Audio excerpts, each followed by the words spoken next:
S Majumdar কারোপ্র্যাকটিক, baby Begum, বাড়ি দর্শনদি। উনি আমার এখানে আসে মূলত ওনার হিপ জয়েন্ট খারাপ, টোটালি হিপ জয়েন্ট দুটোই খারাপ, একেবারে 3+। তা আমরা আজকে ওনাকে, উনি কি করতে পারতেন না, আপনি বলেন তো?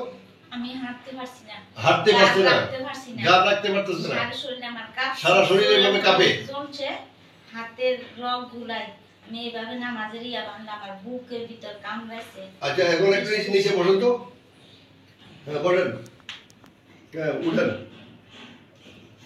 হ্যাঁ নামাজের সেজদা দিয়ে দেখেন তো,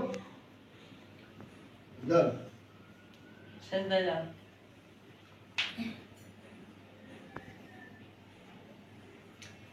এখানে জাদু আছে। ছাড়বো, উঠেন। এটা হলো প্রথম দিনের প্রথম সেশন চিকিৎসার ফলাফল। উনি 1 মাস পর্যন্ত বিছানায় শোয়া ছিলেন, ওনার সারা শরীরে এভাবে কাঁপতো এবং হিপ জয়েন্ট দুইটাই 3+। আমরা আজকে অ্যাডজাস্টমেন্ট করি প্রথম দিন, প্রথম সেশন। খোদা হাফেজ।